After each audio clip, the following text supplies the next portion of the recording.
Chapter 4, General Anticipation. Details of the duel spread rapidly all over the town, and the way society took Stavrogin's side was truly remarkable. Many of his former enemies now declared themselves his friends. The main reason behind this dramatic reversal of public opinion was a striking statement made by a person who until then had never voiced an opinion and whose views, therefore, impressed the overwhelming majority of our citizens all the more.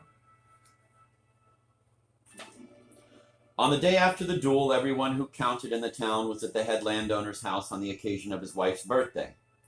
The star of the party was Julie von Lemp, who arrived in the company of a radiantly beautiful and happy Liza, which, of course, immediately aroused the suspicion of the ladies. There was no doubt any more about her engagement to Maurice Drozdov. In answer to a jocular question from a retired but still influential general, of whom more later, Liza herself had answered directly that she was engaged.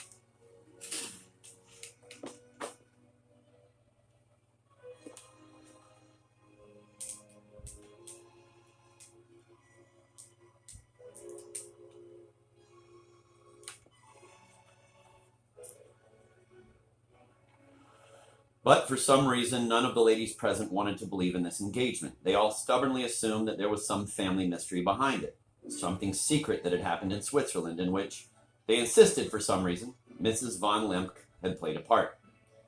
It would be hard to explain why these rumors, or rather fancies, were so persistent, or why there was this insistence on the local first ladies having a part in it. Now, as soon as she came in, all eyes turned toward her filled with expectation. It must be noted also that, because the duel was so recent and because of certain circumstances surrounding it, it was still mentioned with considerable diffidence and in hushed tones. Moreover, nobody knew what position the authorities would take. As far as was known, neither of the duelists had been bothered so far. It was, for instance, public knowledge that on the morning after the duel, Gaganov had left for his Dukovo estate without interference, so everyone was waiting impatiently for someone else to bring the subject up first and open the floodgates to the general impatience. In this, their main hope lay in the above-mentioned retired general, a hope that, as it turned out, was justified. This general was one of the most solid members of the town's club. He was not one of the richest of the local landowners, but he had original ideas, was an old-style lady killer, and was fond of boldly stating in public what others had in mind but didn't dare mention above a whisper. This was his main role at our society gatherings, and he had a special way of lisping and drawling his words.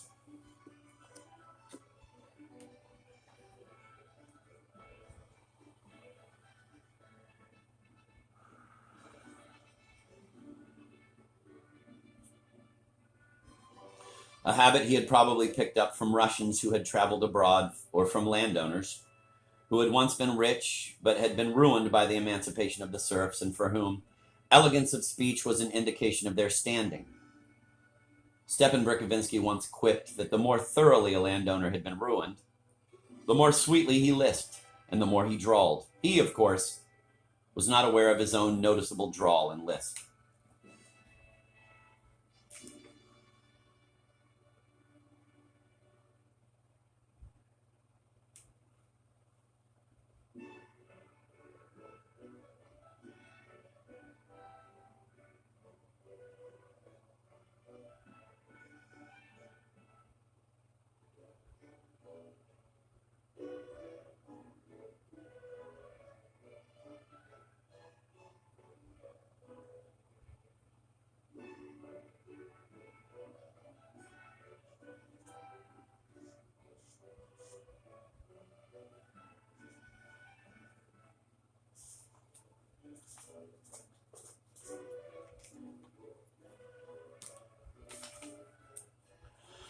The general spoke knowingly on the subject, not only because he was remotely related to Gaganov, although there was a quarrel and even a legal action between them, but also because in his youth he had himself been involved in 2 duels, for one of which he had even had to serve a stretch as a simple private in the Caucasus.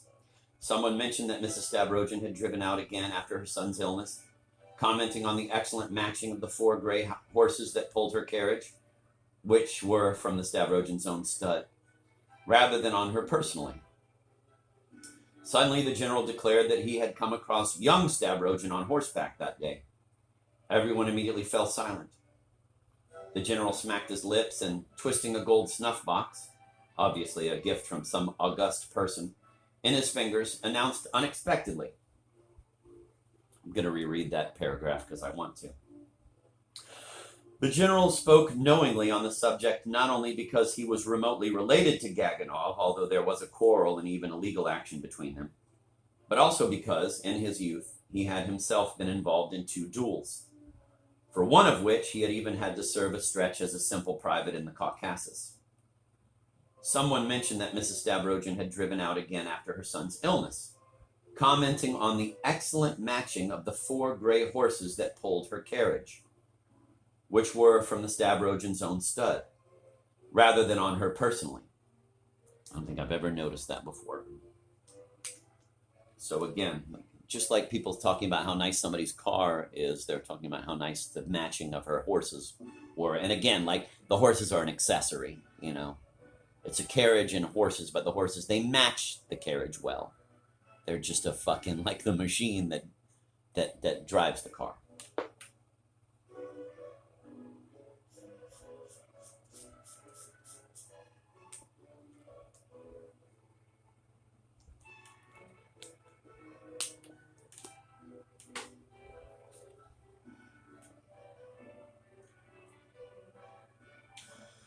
Suddenly, the general declared that he had come across, quote, young Stavrogin, end of quote, on horseback that day. Everyone immediately fell silent.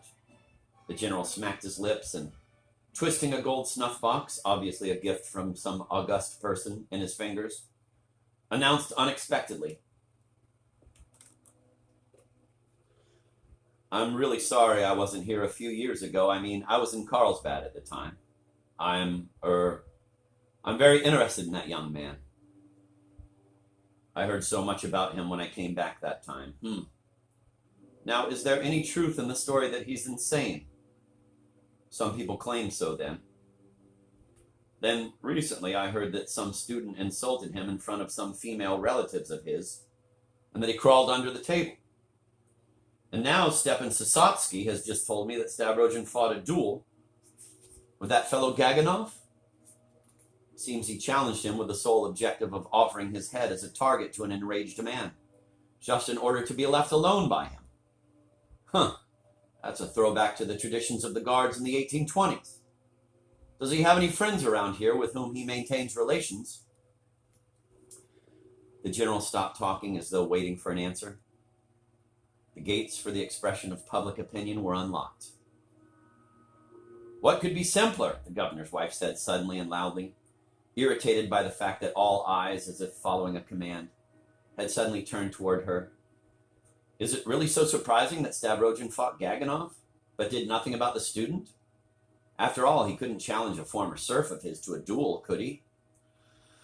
These were weighty words offering a simple and obvious explanation that somehow had never occurred to anyone. Words that had tremendous consequences. Everything indicative of gossip and scandal was immediately relegated to the background. And this new aspect was brought to the fore. The outlines of a new face appeared. The face of a man who had been misunderstood by everyone. A man adhering very strictly to social standards. Receiving a deadly insult from a student, that is, an educated, independent man. He disregards that insult because it came from a former serf. Elegant society is shocked and disgusted by a man who has been slapped with impunity. But he despises their opinion because he knows that they do not truly understand the standards of behavior, although they are quick to express their opinions about them.